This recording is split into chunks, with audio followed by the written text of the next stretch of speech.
Yes, definitely. Otherwise, how do I tell you what time to come for dinner? If we all become timeless, how to invite you for dinner, tell me? We don't have to be slaves to it, it's a device that we used for our convenience. See, if we don't divide this day into 24 hours, would you know when to come here for dinner? It's a convenience. Where is the question of enslavement? So you may come when you're hungry, but there may be no dinner when you come. You may not feel hungry till 1 o'clock in the morning. That doesn't mean it's the dinner time here. See, any convenience that we create for yourself, time or money or a car or a technology that we created for our convenience, out of our unawareness, we get enslaved. There is nothing wrong with the device that we created. There's nothing wrong with the car, there's nothing wrong with the money, there's nothing wrong with the time. You got enslaved to it out of your unawareness. That's the problem, isn't it? Time is not the problem, money is not the problem, car is not the problem, any other technology is not the problem. You got enslaved to it, that is the problem. Enslavement happened because you're unaware. So your unawareness is the problem. So how to become aware? What is this awareness? Awareness is in many different levels. What you are aware of is all that exists for you. This must be understood. Right now you're sitting here, don't turn back and see. Right now there is a huge dinosaur standing behind you. You are not aware of it. Does it exist for you? So it doesn't matter, such a huge animal is standing there, you are not aware of it, so it doesn't exist for you. So only what you are aware of exists for you. Right now your awareness is limited to small aspect of your life. Whole aspect of spirituality means to become aware of everything that you are, so that before you go, you know life, you experience life in its totality, to live totally. To live and to live totally, that's spirituality, so that you know life in all dimensions. You don't go just knowing a little part of your life, you want to know all of it. So if you want to know all of it, how? If we have to use an analogy, let's say we turn down the voltage for the lights. Now let's say just one light is there, it just lights up only that much. Only that much we see. If you turn up the voltage, suddenly you're able to see much more because the light has spread. So awareness is just like this. Right now your energies, your body, your emotion, your mind, everything is functioning at a certain limited voltage. You crank up the voltage, suddenly you start seeing so many things which are not in your experience till that moment. So in a way, to put it very simply, to put it technically, you need to turn up your voltage. The voltage, the life voltage within you. Today she was saying, she doesn't want to sleep because she wants to live. If you don't want to sleep, I don't want to sleep will not take away sleep. You turn up your voltage, suddenly, no sleep. You can turn up your voltage simply with your enthusiasm, but that will not take you all the way. There are other kinds of technologies to turn up your voltage in a certain way, where all the time you're high. See, within myself right now, I'm absolutely drunk. Not with alcohol, okay? I never touched it. I'm totally drunk within myself. Am I balanced enough and logical enough to handle any situation? Yes?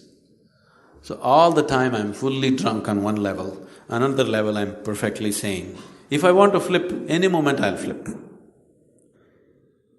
If you are like this, inside you're fully charged, outside you're controlled. This is what is needed in your life if you want to experience life in its totality. You tried to exercise control over your life and you started putting this control over your very process of life. So life is happening like a trickle. Life within you should happen like a huge explosion, but outside it is fully controlled. You will see initially when you go into your face like this, even the outside tends to happen like an explosion for some time. But within a limited period of time, you will gather control over it. Outside is controlled, inside is an explosion. That's how it should be. Every moment of your life. Within you, life should be an absolute explosion. Outside of you, it is properly controlled. When it's like this, you will get to use your physical body, your mind, your emotion, everything that you have to its fullest extent. Things that you never thought you were capable of, suddenly you start doing simply because your voltage is full.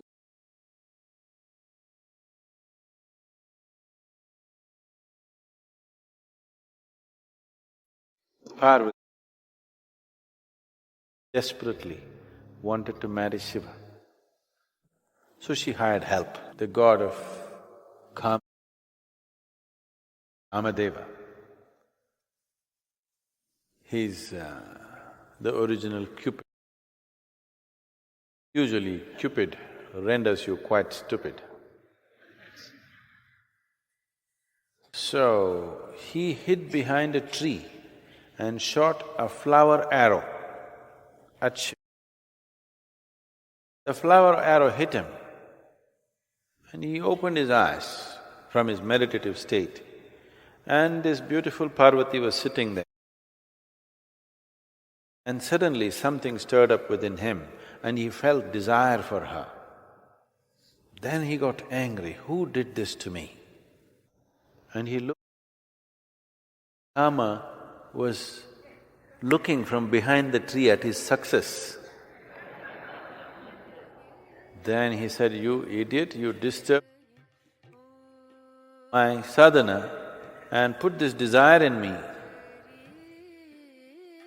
And he opened his third eye and he burnt him into ashes. You need to understand, any kind of desire, lustfulness, arises not from outside but from inside. So Shiva burnt Kama into ashes. Means not that he looked at somebody who was behind a tree and burnt him. When he saw desire rising within him, he opened his third eye. Third eye is an inward eye, not an outward eye. These two eyes are enough to see the world. These two eyes can grasp everything that is physical. Now you want to see something which is not physical in nature, the only way to look is inward. So if you have an eye which can look inward, that is the third eye, not an extra appendage or an opening in your forehead. Third eye is referring to an inner dimension. Two eyes to see the physical. To see the non-physical, there's another eye, which is an inward eye. Why are they talking about the forehead? Because that is where it is located. Agna chakra, this is the chakra between the eyebrows, which is an inward vision, because it's all about turning inward. I noticed the chant you chanted this in the beginning of this event was different from the other ones. Can you explain it to us, and if there's any meaning to it or what changes are? We must understand, there is something called as a mantra, okay? Mantra means we say it's a pure sound. Why is one sound pure, another is not? Not like that. That is, mantra is significant for the sound of it, not for the meaning of it. Meaning exists only in your psychological space. There is no meaning anywhere in the universe except in the human mind. But there is sound, because sound is a reverberation. And today modern science is talking about how there is no matter, everything is reverberation. There's just energy reverberating. So sound is an existential reality. Meaning is a psychological thing. Most of he's the expert, I have not read those things, I have not studied anything. But essentially, the essence of what is offered in the Eastern structure of learning is largely the impact of sound. How? Because creation is seen as a complex amalgamation of sounds, and certain sounds are key sounds. And when I say a key, suppose you're locked in this room and I give you a key to freedom. But you saw this, you have no concept of key in your mind. You put it in your ears and turned it, you did this, you try to stick it in the wall, this, that, it doesn't work. Only if you put it into that particular hole and turn it in a particular way, it opens up a world for you. So a mantra is significant for its sound. Meaning is a psychological and social thing. Meaning is meaningless, really. But sound exists.